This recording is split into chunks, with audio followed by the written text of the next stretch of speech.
A lot of people who watch my videos comment on how I come across on camera. And last week on Suggestion Box Wednesday, there were a lot of requests that I make a video on this subject. You know, what to do in terms of nonverbal gestures, humor, style, personality, overcoming camera shyness. I think what so many of us worry about is that we won't come across on camera the way we do in real life. So, if you'd like to learn how to conquer your camera demons and give a winning performance, stay with me, and in less than 10 minutes, you'll be on the road to Carefree City.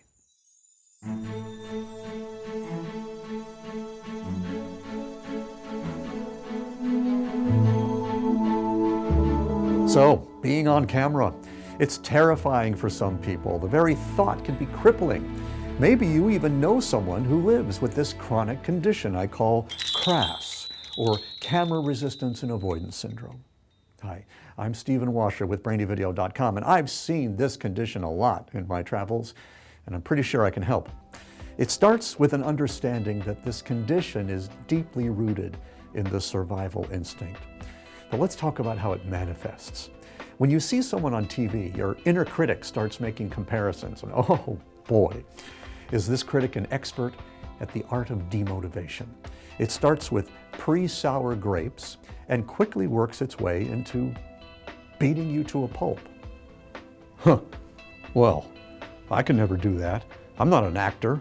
Besides, I'm not going to twist myself into something I'm not and bang my little drum, like a monkey with an organ grinder. It's demeaning. It's beneath me.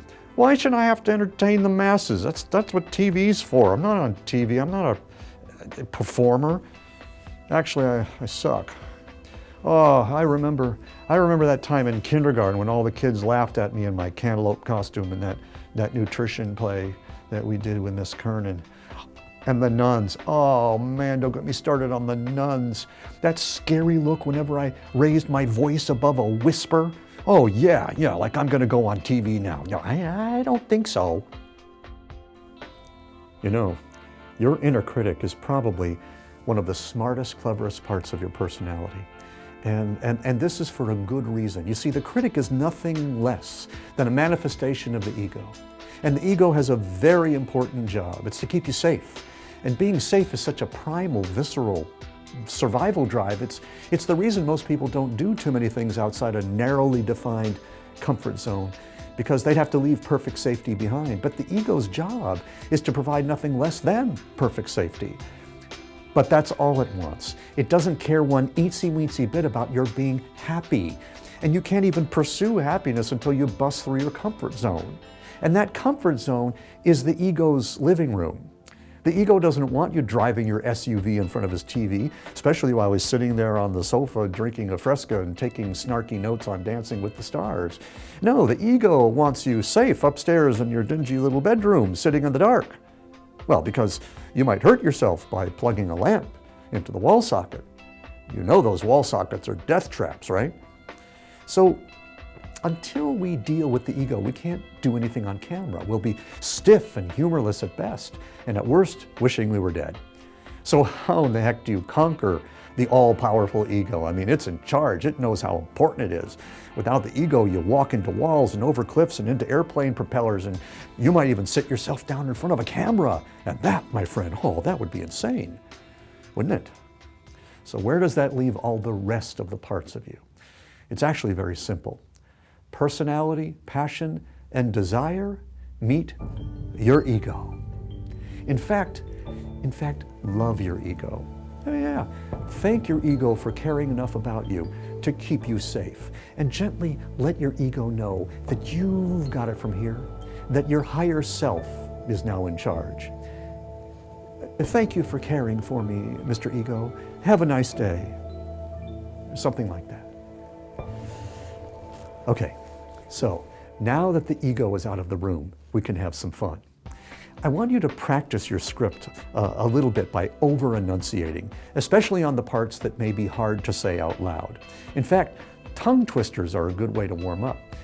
Peter Piper, the pickle pepper picker, picked a peck of pickle peppers, a peck of pickle peppers, did Peter Piper, the pickle pepper picker. If Peter Piper, the pickle pepper picker, picked a peck of pickle peppers, where's the peck of pickle, well, whatever. If you can do that one, I promise you won't trip over your tongue when you read your own script. Now, your energy. It takes about twice as much of it to come across on camera as you need in real life. And the easiest way to raise your energy level is to imagine that your best friend is standing 5 feet behind the camera and she's reading a book. You just need to get her attention and hold it, and you need to be heard to have this conversation. Now, let me show you the difference. If I imagine that she's right, next to the camera, right in front of me, I'll talk to her like this. Oh, hi, Mary. I was thinking about, going out tonight for a change. Would you like to come with me? But if she's standing 5 feet behind the camera and talking to someone else, I have to get her attention and hold it. Hey, Mary, I was thinking of going out tonight for a change. Would you like to come with me? Now notice the subconscious gestures, the variations in voice, the expressions on my face. None of that needs to be planned if you have the right context and the desire to communicate. Now, I could give you things to do with your hands, but without the context and desire, they'll be just as flat and lifeless as not using your hands. And facial expressions?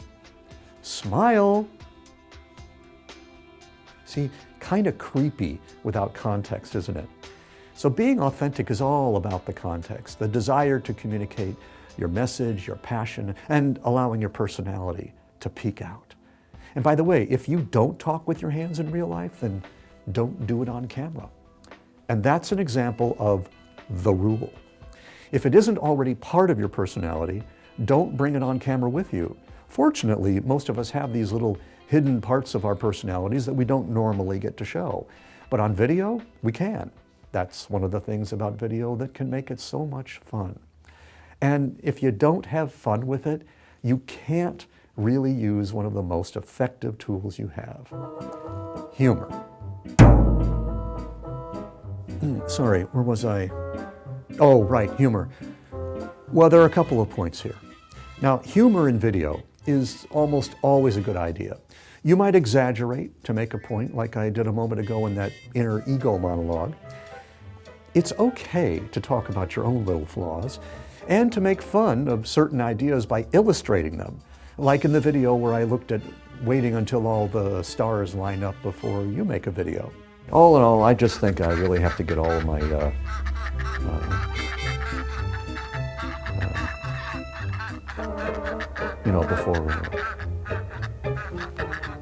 and if that doesn't work, well, there's always slapstick. Sometimes maybe I have a little too much fun, which brings up another point.